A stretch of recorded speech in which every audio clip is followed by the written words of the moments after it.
Olá a todos, bem-vindos a mais um Faz Mais Simples aqui do Faz Advogados. Eu sou Ana Tereza, associada da área de Banking and Finance, e eu estou com o Fernando Mota, superintendente de desenvolvimento de mercado da B3 e advogado, que topou falar aqui com a gente, fazer esse bate-papo sobre a audiência pública que saiu recentemente em relação às novas regras para as empresas listadas no novo mercado na B3. Fernando, é um prazer estar aqui com você. E pode contar para a gente aqui, dar uma simplificada nesse assunto que deu uma boa mexida no mercado quando foi publicado. Oi, Ana Tereza, boa noite, muito obrigado. É um privilégio poder estar aqui para falar um pouco desse assunto do novo mercado. O que a gente tem, acho que grandes pontos principais, né? O novo mercado ele é o segmento especial da B3, ele é um segmento que foi criado pela Bolsa de Valores e ele é o segmento no qual estão as companhias que optam por uma governança acima do que é o mínimo exigido pela lei das SA e pela regulamentação da CVM. Então, são aquelas companhias que assumem perante os investidores compromissos adicionais de governança corporativa. E uma das razões de sucesso do novo mercado, né, se você for olhar, a maioria dos últimos IPOs foram de companhias ingressando no novo mercado. Uma das razões desse sucesso é que o novo mercado ele passa por constantes revisões. Então, ele é um conjunto ali de boas práticas que está em evolução sempre. E agora a gente está numa nova fase, trazendo algumas propostas para o mercado de evolução desse segmento. Então, é um tema muito importante, obviamente, para as companhias que estão no novo mercado, que vão ter que observar essas práticas aqui, se elas forem aprovadas, mas é também um tema de interesse de todo mundo que acompanha o mercado e dos investidores também. É, a gente tem um edital que foi publicado, está disponível no site da B3, e eu vou falar aqui dos nossos 5 principais pontos que a gente está trazendo para debate do mercado nessa proposta aqui. A gente publicou dia 2 de maio o edital, a gente tem 3 meses de prazo para comentários que terminam no dia 2 de agosto. A primeira proposta que a gente está trazendo é uma figura nova e ela se destina a tratar de algumas situações em que a gente tem uma companhia do novo mercado que passa por uma situação que não é uma situação normal, corriqueira para as empresas desse segmento, né? Então, não é uma situação representativa de todas as empresas do segmento, mas ela não é necessariamente uma situação também que deva acarretar na exclusão do segmento e não necessariamente nem mesmo em nenhum tipo de punição. A ideia é o quê? Ter um mecanismo para deixar claro essa situação especial para os investidores, como um alerta. A gente chama isso aqui na proposta original de selo em revisão. A ideia dessa figura do selo em revisão, então, é para alguma dessas hipóteses a gente ter essa companhia com esse ponto de destaque, esse ponto de atenção, para que o investidor, ao tomar as suas decisões ali, se atente para aquele cenário. Quais são as propostas de hipóteses para que o selo possa entrar em revisão que a gente está trazendo nessa consulta pública inicial? A primeira é um cenário da companhia ter um erro material nas demonstrações financeiras. Em segundo lugar, um eventual atraso também na entrega dessas demonstrações financeiras, superior a 30 dias. Em terceiro lugar, parecer de auditor independente com opinião modificada, ou seja, com uma abstenção de opinião ou com uma ressalva. Então, essas seriam 3 primeiras hipóteses em que você teria a companhia passível de estar nessa situação de ser em revisão, até que aquela situação seja sanada, ou seja, até que seja corrigido o erro, se esse for o caso, até que seja entregue a demonstração atrasada, se for o caso, ou até que seja entregue um parecer de auditores sem ressalva. E a ideia, só um adendo, a Claro. ideia é uma pergunta, né? A ideia é que essa revisão, quando o selo estiver em revisão, isso fique público enquanto ele está sendo revisado, ou não? Exatamente, a ideia é que isso fique em público, porque a razão principal dessa medida é informar o mercado. Então, Perfeito. para isso, essa publicidade seria importante. A outra hipótese que a gente traz é a hipótese da companhia entrar em recuperação judicial. E acho que é um exemplo que a gente sempre pega para colocar em um exemplo que esses casos de serem revisão, eles não necessariamente representam nenhuma violação à regra, né? entrar em recuperação judicial não representa necessariamente nenhuma violação de regra, nenhuma quebra de boa prática de governança pela companhia. Pode ser simplesmente fruto, né, ainda que uma companhia bem administrada, mas de uma contingência econômica. No entanto, não é a situação normal das companhias do segmento e é também uma situação que merece uma atenção especial pelo investidor. Então, essa seria uma outra hipótese para colocar selo em revisão. E nós temos 4 outros itens também que ensejariam selo em revisão, que são incapacidade de executivo, de diretor estatutário de permanecer no cargo em razão de morte ou de prisão. Também um eventual desastre ambiental que tenha ocorrido e que tenha ocorrido com alguma correlação com a atuação da empresa. A hipótese também de práticas trabalhistas que violem direitos humanos e também um eventual acidente fatal envolvendo empregados ou prestadores de serviço da empresa. Essas 4 últimas hipóteses que eu falei agora, Ana, é importante destacar o seguinte: elas estão sujeitas para serem verificadas a divulgação de um fato relevante pela companhia. Porque em alguns casos a gente pode ter uma discussão de materialidade daquele evento.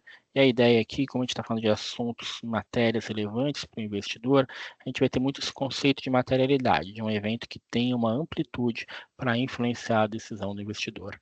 Então, o selo nessas hipóteses entraria em revisão a partir de um fato relevante da empresa.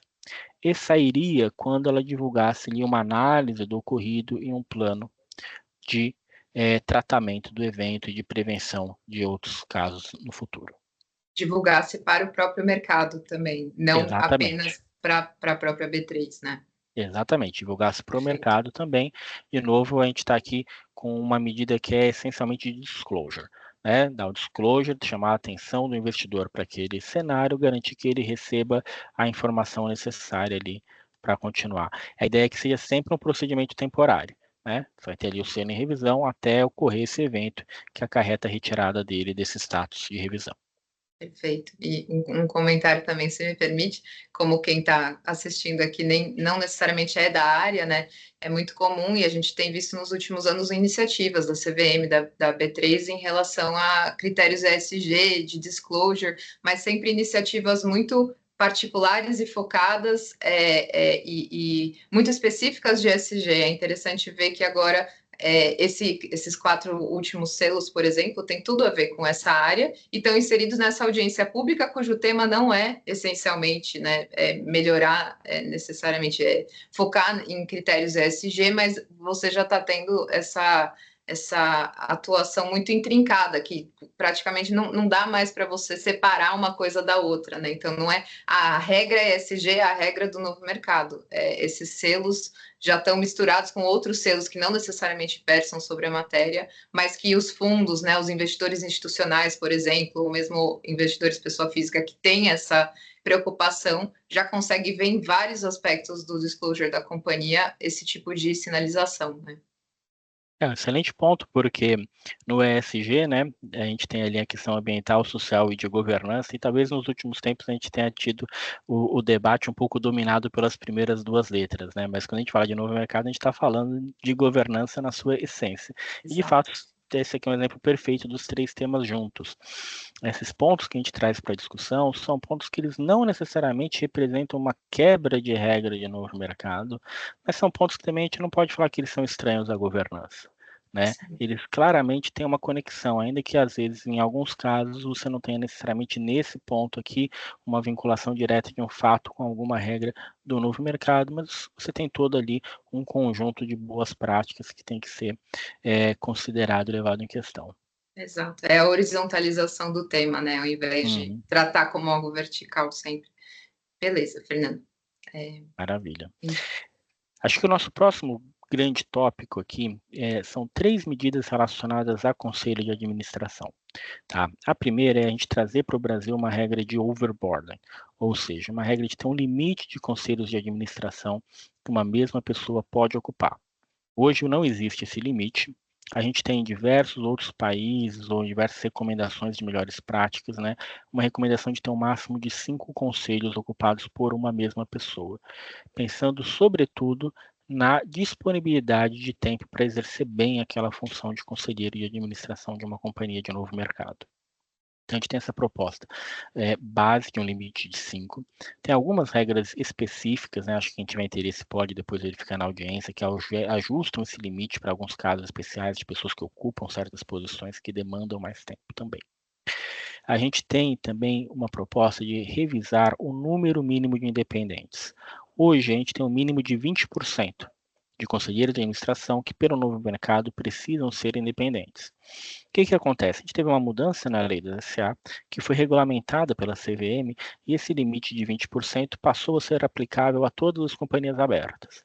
Então, nesse quesito, o novo mercado deixou de representar uma medida especial de governança. Ele está equiparado com a regra geral. Então, a ideia é trazer o novo mercado de novo com uma prática diferenciada das empresas do segmento com uma prática melhor de governança aqui.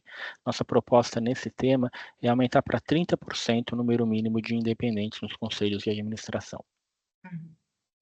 E o terceiro ponto que a gente traz, também relacionado ao conselho de administração, é a proposta de a gente ter um limite máximo de tempo durante o qual uma pessoa pode ficar numa posição de conselheiro independente da empresa. Então, hoje você pode ficar por prazo indeterminado como conselheiro independente de uma empresa. No entanto, a gente sabe que essa exposição por um longo período de tempo, ela coloca em risco a manutenção daquela independência.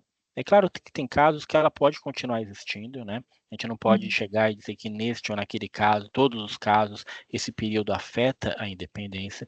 Acho que a experiência, ela revela, e em outras posições também, essa necessidade de você ter um limite de tempo de quem está em uma posição de independência para mitigar o risco de que essa independência seja prejudicada. A gente vê em códigos de melhores práticas de outros países, recomendações de um máximo de 9 anos em alguns lugares, 12 anos em outros. A gente está propondo um limite de 10 anos. Então, passados 10 anos, uma mesma pessoa não pode ser conselheira independente na empresa. Ou ela continua, mas continua sem ocupar a posição de conselheira independente. Então, vou ter que ter uma outra pessoa indicada para ser independente naquela empresa. Ou então ela tem que ser substituída por uma pessoa que possa ser considerada como tal. Perfeito. Essa medida é bacana porque ela pode continuar, né? Então, aquele know-how que ela tem na companhia, né? Se for o caso, o que ela adquiriu, ela poderia continuar como conselheira, mas não como independente, né? Então, você garante a efetividade da cadeira do conselheiro independente, sem perder necessariamente algo que muitos argumentam que é uma coisa boa, que é justamente a experiência da pessoa na companhia. Então, se for o caso, ainda dá para continuar, né? Não é uma saída obrigatória por Exatamente. completo do conselho. Exatamente. A ideia é que a gente tenha naquela posição de independente aquelas pessoas também que não estejam ao período grande que possa pôr em risco essa situação. Perfeito. Nossa terceira proposta, Ana, é uma proposta relacionada à demonstração financeira. A gente está trazendo para o debate incorporar aqui no Brasil, para o novo mercado, uma regra semelhante ao que a gente já tem há algum tempo nos Estados Unidos, por conta da SOX, que foi depois também utilizado em termos semelhantes no Japão e recentemente no Reino Unido. Que teria na nossa proposta aqui duas medidas. A primeira, a gente pediria para o CEO e para o CFO da empresa darem uma declaração assegurando que os controles internos que a empresa tem para elaboração de demonstração financeira, eles são efetivos. Essa obrigação de controles internos ela existe já no regulamento do novo mercado, é algo que foi trazido em uma daquelas revisões que eu comentei que garantem a evolução do segmento. E a ideia agora é ter claro também essa declaração sobre a efetividade deles num primeiro momento pela administração. E num segundo momento também, uma asseguração pelos auditores independentes também com relação à efetividade desses controles internos. Então, essas são duas medidas procurando dar uma maior confiança, né, reduzir o risco de que haja algum tipo de erro nas demonstrações financeiras das empresas. E também trazendo nesse quesito aqui o Brasil num patamar comparável a essas outras economias mais relevantes que eu mencionei. Perfeito. É o skin in the game na prática, né? Talvez um item que é o maior exemplo desse skin in the game dos administradores, dos gatekeepers aí da empresa, né? Exatamente. E eu acho que o próximo item que a gente traz é um item também que ele, de certa maneira, é o que dá um pouco de cola para tudo, que é a questão de como a gente faz valer essas regras, né? Toda vez que a gente tem uma conversa, fala, puxa, o que a gente pode melhorar em termos de boas práticas, sempre surge a questão, tudo bem, a gente pode ter uma nova regra, mas como a gente garante que essa regra vai ser cumprida, o que que a gente faz para isso? As regras do novo mercado, elas estão sujeitas a uma fiscalização pela B3, então, se for identificado algum descumprimento, você tem ali um processo de enforcement para apurar a responsabilidade, né? Tem ali possibilidade de defesa, vai ter uma possibilidade de recurso, e se no final for apurada uma responsabilidade, você pode ter a aplicação de uma punição. Hoje, as penalidades que podem ser aplicadas estão previstas no regulamento, mas talvez para alguns casos elas não estejam adequadas. Então, a gente está trazendo uma proposta de revisão dessas penalidades, tanto para prever uma possibilidade de inabilitação para administrador de companhia de novo mercado, especificamente no caso de violação de regras de fiscalização e controle, quanto para revisar valores de multa. Então, ali também é uma medida para garantir efetividade de todo o conjunto normativo. Né? Como sempre, esperamos que seja algo ali para casos de exceção, obviamente, né? Nossa visão de que a regra geral é o cumprimento espontâneo e adequado, mas a gente tem casos ali, ainda que isolados, que precisam dessa atuação. Perfeito. E o nosso quinto tema, dos grandes temas aqui de reforma de novo mercado, ele é uma flexibilização da Câmara de Arbitragem que pode ser escolhida pelas empresas. Então, hoje no novo mercado é obrigatório que as questões societárias sejam submetidas à arbitragem e que essa arbitragem ocorra na Câmara de Arbitragem do mercado. A ideia aqui é manter a obrigação da arbitragem, mas permitir que seja escolhida uma outra Câmara. Então, a gente deve oportunamente, seguindo com essa proposta, ter alguns critérios mínimos de credenciamento de outras câmaras, mas admitir que a empresa que tem esse interesse possa optar por uma outra câmara que não necessariamente a Câmara do Mercado. Legal. Eu havia até comentado o assunto que mais ressoa comigo com essa proposta. Talvez não seja, com certeza não foi a principal questão que a B3 teve em mente ao redigir a audiência, mas pessoalmente o que mais ressoa é aquele ponto da resolução da CVM sobre a maior transparência, né, nas arbitragens relacionadas às empresas com capital aberto. Acho que a possibilidade de você ter algum tipo de competição nessa área, né, não ser um monopólio da CAN, que faz um excelente trabalho, mas querendo ou não, né, existe essa obrigatoriedade de você usar ela, você trazer outras pessoas, talvez, que possam estabelecer outras regras, possa ser uma medida que os emissores vão querer adotar, né, talvez por pressão dos investidores, né, eventualmente do próprio mercado, mas a gente vê uma movimentação, uma possibilidade de movimentação maior nesse sentido, pelo menos, né? Sim, eu acho que você tocou num tema muito importante, né?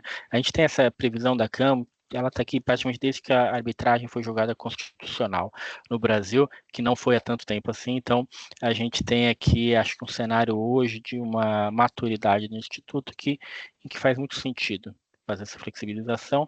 E a gente ainda tem esse desafio das particularidades da companhia aberta, né? Obviamente, as regras de sigilo de uma arbitragem para um contrato entre duas empresas não podem ser as mesmas para uma discussão societária que tem o potencial de afetar todos os investidores. Então, de fato, é um tema que é importante fazer essa distinção e ter um bom tratamento aí, como a CVM tem feito em relação à publicidade dessas demandas.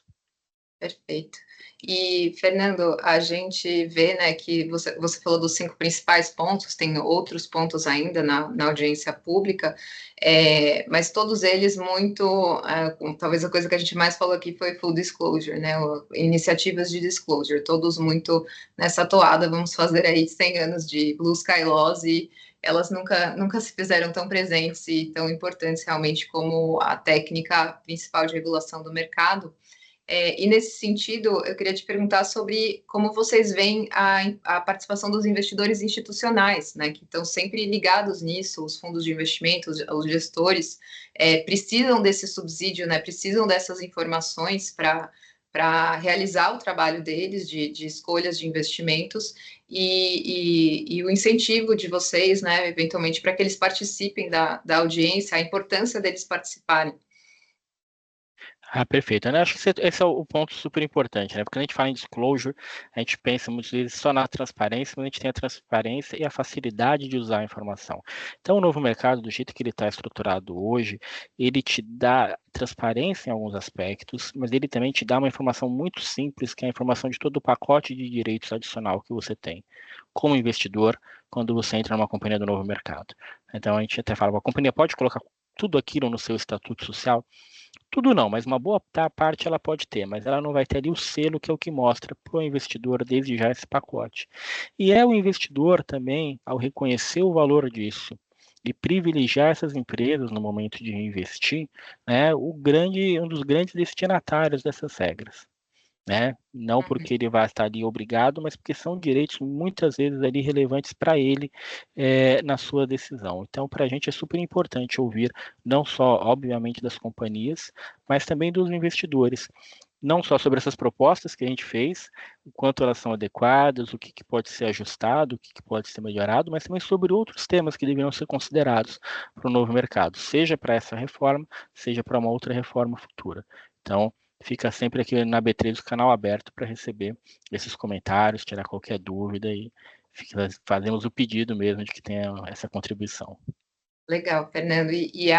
O arquivo da audiência pública explica, né, como que dá para mandar as manifestações para vocês, Exatamente. a A gente pode forma. recebendo por e-mail, não tem nenhum tipo de formalidade para o envio. Quando a gente tem na fase final de aprovação, a gente tem uma audiência restrita e aí as empresas têm que passar essa aprovação pelo Conselho de Administração. Mas agora que a gente está na fase da audiência pública, não tem nenhum tipo de formalidade, é só enviar o comentário, a contribuição ali para o nosso e-mail, que ele vai ser recebido e vai ser considerado aqui para eventuais ajustes na proposta.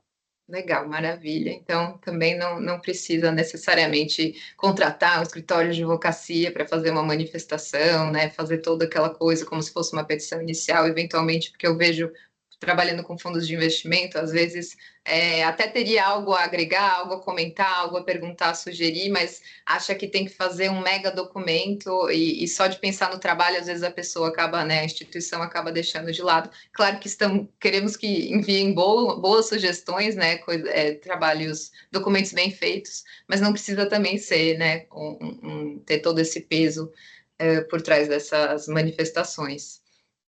Não, não O tem essa importante é necessidade. participar, né? Eu acho que, obviamente, tem contribuições que são percepções individuais, elas têm o seu valor, vão ser consideradas.